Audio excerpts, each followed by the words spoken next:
And here's this guy, a foreign head of state, who, let me restate, is totally dependent on our tax dollars to exist, is saying Americans don't have that right, and he's going to do some kind of secret pressure campaign on Elon Musk to censor X because it bothers Israel. You know, that's the point at which you just say, no, this is a brutal and brutish propaganda campaign where anyone who disagrees with anything is immediately slandered and smeared. Tucker Carlson just blasted Benjamin Netanyahu for calling for censorship of the American people for voices critical of Israel. This from a clip where he was caught talking to influencers about the strategy to expand Zionism in the United States. Tucker gets into why this is so absurd and one of the most deplorable aspects of the Israel First mentality. So let's get right into it. Please like the video and subscribe to the channel. It's a demand that the people whose job it is, whose sacred duty it is to defend and represent us, our leaders, both at the Pentagon and all throughout the U.S. government, that they do that they stand up and defend us against all potential threats, against all foreign countries to the extent they need to, and that they do not prostrate themselves before a foreign nation. That's just basic. Why have a government? Especially a strong government, if it's taking orders from another weaker government. And that is the state of play. And it has been for a very long time. And they're not even pretending, to such an extent that the prime minister of Israel goes on television to openly participate in, meddle in internal American politics, taking sides, attacking people, Americans. You wouldn't think it would be his business. He's not an American leader. He's not even an American citizen. Going on television to attack Americans because they're not fully on board with sending billions more to a country of 9 million people. Yeah, just think about that. That's the twisted nature of the U.S.-Israeli relationship, where the U.S. bankrolls Israel. It's given it $30 billion since October 7th. And before October 7th, it was $4 billion a year, getting sucked into their wars, sucked into that mentality of empire building in the Middle East that has won nothing for Americans other than countless adversaries of the United States, and it expanded tensions toward the United States from it. That's the truth. And this guy has the gall to criticize Americans, the taxpayers that finance his security. And it's not security, it's warfare, and it's genocide in Gaza, by the way. And in case you think that's an overstatement, here is the Prime Minister of Israel, Benjamin Netanyahu, commenting on American politics. We talked about the woke right, and he said, I call it the woke Reich. That's a brilliant observation.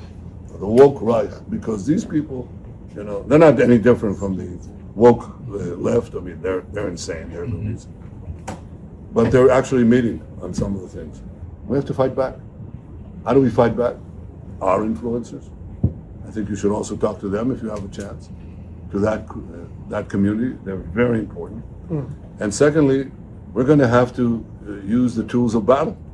And the most important ones are social media. And the most important purchase that is going on right now is followers. TikTok, number one. And I hope it goes through because it can be consequential. Yeah, he hopes it goes through because Larry Ellison and Andreessen Horowitz are prepared to buy it, devout Zionist stooges. And the reason that they want to buy it, presumably at least partially, is because TikTok was allowing imagery to come out about what his evil atrocities are in Gaza for the first time. You know, they couldn't count on MSNBC and Fox News and CNN to not post that sort of material, but it was going viral on TikTok. This was opening American eyes to the atrocities of Israel for the first time in many ways. And woke right, that's just a bludgeon that actually is a woke tactic to, you know, denounce people rather than taking on their arguments. It's the same thing the liberal establishment did when you said, hey, men can't become pregnant, and I don't think there is 52 genders. It is returned with, you know, sexism or racism or classism or homophobia. And this is the same thing that they do. He's criticizing Americans for being critical of Israel, despite the fact that his government is being bankrolled by the United States. It's pernicious. It's insane. And if anything, this cut out some of the other parts of this where he talks about weapons of war being used against voices he doesn't like. And you have to adapt to that. So we're going to take over TikTok, and then he flirts with taking over Twitter or X. And the other one, what's the other one that's most important? X. X. Oh, That's cesspool. very good. And, so we have to talk to Elon. He's not an enemy. He's a friend. We should talk to him. Now, if we can get those two things, we get a lot, and I could go on other things, but that's not the point right now. We have to fight the fight. It's almost unbelievable that he said that on camera. Imagine. This is a foreign leader bragging about how he's censoring Americans. Again, this guy runs a country of 9 million people that's totally dependent on our tax dollars to exist. And here he is on camera, and he's a sophisticated guy. Of course, he knows that he's being filmed, saying, anyone who opposes me in the United States, who opposes more aid to Israel or opposes getting sucked into war with Iran, which does not serve American interests, that person is not simply mistaken or wrong. I'm not going to bother to explain why that person is wrong. That person is a Nazi, part of the woke Reich, a Nazi. Yeah, just think about that. That's Americans. He's coming to our country to criticize Americans that might not want to give him money after all these atrocities, after all these wars, after the empire-building schemes that left the United States in debt with inflation, with our countrymen serving as military forces that develop PTSD. They come home, many of them blow their brains out. There's been more people like that than have died in casualties overseas in the war on terror. That is the fruits of this unholy alliance, if you can even call it an alliance. This is a parasitic entity in the Middle East that's sucking at the teat of the American government at the expense of the American people. The only way to fix it is by preventing Americans in the last country on earth with guaranteed freedom of speech, prevent Americans from hearing the other side. And so we push Congress to force a TikTok sale, which is true, by the way. And when that happened, and various members of Congress were like, no, really, it's about China, there were people online who said, no, I think it's really about Israel. You kind of wish it was about China. Here he is just admitting, no, we pushed the U.S. Congress to censor in the United States, to commit censorship in the United States because we think it's bad for us. I'm so glad he's saying that. That was more or less a right-wing talking point, that we have to stick it to China and ban TikTok. And don't get me wrong, the liberal establishment was on board with that too. But he's seeing that for what it is, a smokescreen designed to take the thing off the table that the Israel lobby deplored most. And again, imagery out of Gaza that showed the evil nature of their atrocities and what the U.S. is not only bankrolling, but the U.S. government is, turning a blind eye to, making excuses for, not using U.S. leverage to get it to stop, as Trump could do, but he doesn't because the talons of the Israel lobby are sunk too deeply into his orange flesh. That's the truth. I'm so glad Tucker's making this point. That scheme was designed to propagandize us to hate China more and to ban TikTok for showing things that Israel doesn't exactly want us to see. And we need to talk to Elon. The only reason we have free speech in the United States right now is because of Elon Musk.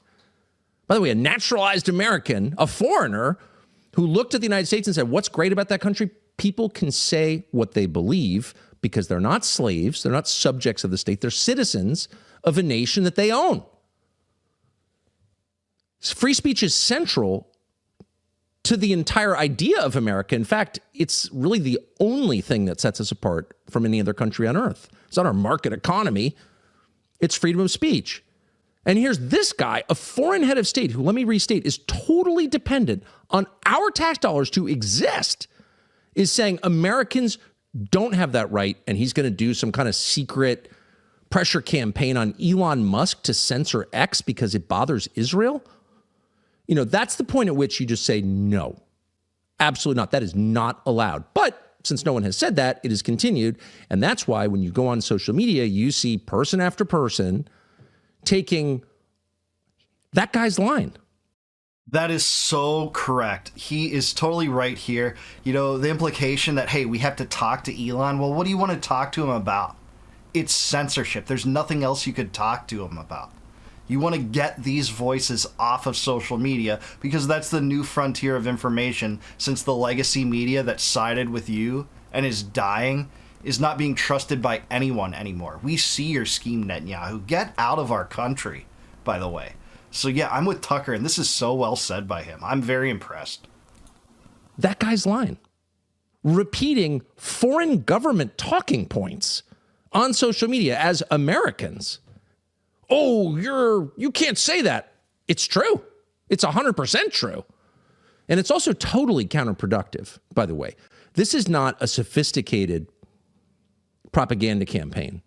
This is a brutal and brutish propaganda campaign where anyone who disagrees with anything is immediately slandered and smeared.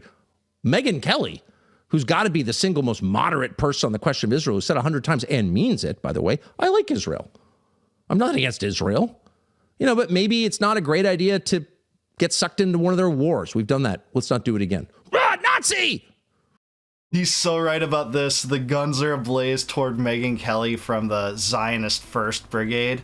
They're having issues with her having the gall to host Marjorie Taylor Greene on her show and tell the truth about the atrocities and genocide, while still Megyn Kelly backed Israel and, maintained the Hasbara narrative, said, all the pictures coming out of Gaza are propaganda and we can't trust them. But just having Marjorie Taylor Greene on her show was enough to get this ball rolling, to make her the enemy. And recently saying that there's no one under 30 that supports Israel, which, isn't true to a technical degree. There are some, but man, they are few and far between. So for having the gall to say some obvious things that we all see, they're trying to take her down now too. It's not enough to question Israel. You have to be completely towing the line, or else they won't, be satisfied. It's all or nothing with the Israel lobby, and Candace Owens talks about this a lot too. This is the things that started to happen to her when she tweeted her great crime, genocides are wrong no matter who does it. That got her in the crosshairs, and Megyn Kelly is now facing that kind of scrutiny right now. Zionists are eating themselves, man, and I gotta say, this is not going to be the first time or the last time this happens. More and more conservatives are going to have to answer for this Israel first mentality that backed it.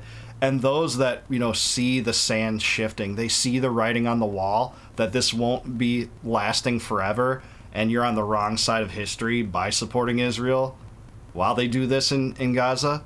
This is going to happen more and more on the conservative right, and hey, I'm here for it. Immediately called her an anti-Semite and won't stop. Meanwhile, the actual anti-Semites, and there certainly are some online, never get criticized by Bibi or anyone else in his orbit. That's kind of interesting, isn't it? I wonder why that is. When you have actual anti-Semites, doing videos making fun of Auschwitz, but they get a pass? They don't have the influence that Megyn Kelly and Tucker Carlson and Candace Owens do. So if they're critical of Israel, that's a much bigger deal. They don't want to target anti-Semitic voices because they use that as propaganda. Max Blumenthal talks about it a lot, how the Israeli regime actually likes anti-Semitism. Some of the behavior they engage with encourages it. They conflate Judaism and Israel, saying that, the modern Israeli regime is the same thing as Judaism in general. And by the way, we're going to have a genocide in Gaza, and here's all of our excuses for it. And then expect that there won't be more anti-Semitism because of it. That's what you're seeing. Maybe things are not quite as they seem.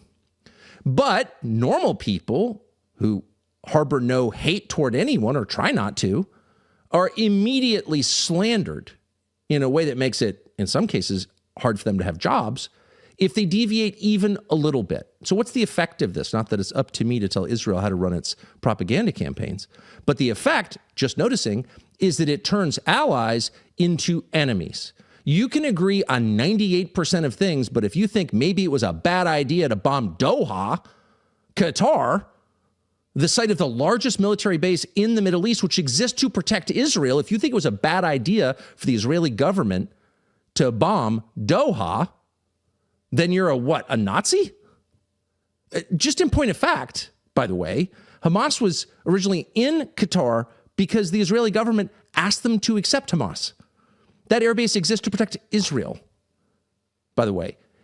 And Israel used Qatar to fund Hamas. This was a grand dream of Netanyahu. There's leaked video of him talking about this, how he controls the height of the flame. And $1.8 billion were shifted from the Israeli regime to Hamas with the idea that that would destabilize the Palestinians, pit them against Arafat, and prevent the emergence of a Palestinian state. This is all widely published. And we're supposed to believe, by the way, that Qatar has more influence over the U.S. government than Israel. That's a new psyop they're trying to go with. So absurd that Israel can just bomb a U.S. ally to kill hostage negotiators and maintain this ruse that they actually want the hostages released. No, you don't want the hostages released. You want them not to be released, so that serves as a pretext for your ethnic cleansing campaign in Gaza, which I don't think this new Gaza plan will solve. That was such a reckless and demented move that Mossad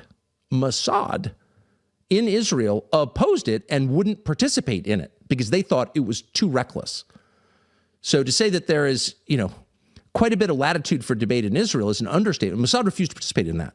But as an American on social media, if you're like, I think it's a little crazy that our ally is bombing another one of our allies without even telling us and then lying and pretending that they had permission from the president to do this, which they did not. If you say that, you're a Nazi, you're part of the woke Reich, this can't continue. It's too crazy. It's counterproductive for them, and it's deeply destructive of our political conversation and of our country itself. Now, the good news is that the humiliation, which has gone, just to give you one more example of the humiliation, which is almost beyond belief. So Israel's our greatest ally. We should never ask anything of them. Of course, you heard Nikki Haley. You hear all of them say exactly the same thing. Protecting Israel is the most important thing. They're our only real ally. If they're our only real ally, why does Israel have a long history of transferring military technology, including American military technology, to China? To China? Most people have no idea that's true. It is true. Why is China running the port of Haifa, Israel's biggest port? Really, if they're such a close ally? And by the way, they passed, and I mean they by Jonathan Pollard and his handler. He was an American spy working for the American government on behalf of Israel. He took classified secrets, took them back to Israel. Then Israel passed them to the Soviet Union at the height of the Cold War. This is our ally. This is their greatest ally in the Middle East, right? The only democracy in the region. Only true, though, if you're, living on the wrong side or the right side of the walls between Green Line Israel and the occupied territories, the West Bank and Gaza. Only democracy in that case. And even then, it still is a form of oligarchy to push a greater Israel project with collusion from the United States. Of course, the answer is because from Israel's perspective, we're not a close ally. We're a country that has been willing to help them. But when you only have 9 million people and a limited defense budget, you take help where you can get it. So the loyalty is not requited. It's one way. Sure is, man. And Netanyahu is just the tip of the iceberg. This is a pernicious, toxic attitude that pervades all of Zionism in the world, in the United States, in Israel. It's more than just Netanyahu. Netanyahu's corrupt. Netanyahu is a war criminal. Netanyahu is one of the most vile human beings in the country, but it stretches far deeper. Even within Netanyahu's own cabinet, you have Israel Katz talking about creating a concentration zone in Rafah for the Palestinians that survived this ethnic cleansing campaign. And even critics in Israel like Ehud Olmert, calling him out for that. You don't hear that much about the Jewish critics within Israel. And talking about how there needs to be starvation in Gaza. Smotrich has promoted the idea of starvation in Gaza, but said, hey, it might be a little bit politically incorrect, but that's the policy that I want. And then you're supposed to believe there's nothing wrong with that the U.S. should continue to fund this. And Netanyahu himself just coming over here so brazen and acting like he should run our institutions, our American institutions. That's going to be the next step to safeguard Zionism and this Israel first mentality he wants to preserve as long as possible. That's through hoping that the TikTok sale goes through. Yeah, we know you hope that goes through. It's absurd. And the whole thing was a propaganda scheme to shut it down in the first place. And we now know completely why. I mean, a lot of us knew back then, but now eyes are even more open. And then you're going to try to talk to Elon Musk. Talk to Elon Musk. What does he mean by talk? He means censor Americans. This is a vile human being, one of the lowest, pieces of dirt. And I'm a Christian. I'm not supposed to think that of other people. But man, he has done some atrocious things, and he deserves to be punished for that. And I can't say it any other way than that, and I'm so glad that Tucker is saying it in the exact same way. This relationship benefits no one, and Netanyahu is just emblematic of the worst parts of that relationship as they've always unfolded over the last few decades, over my entire life. I'm 42, and our relationship with Israel is something unprecedented, toxic, and poisonous, as Tucker Carlson put it. So this is something that the U.S. should get out of. Bring all the troops home, stop the aid to Israel, make AIPAC register as a foreign agent, not allow them to get through that with a special carve-out, just as they get by with a special carve-out for their nuclear weapons program, which they stole from the United States, by the way, in the early 60s. It was called the Dimona Project.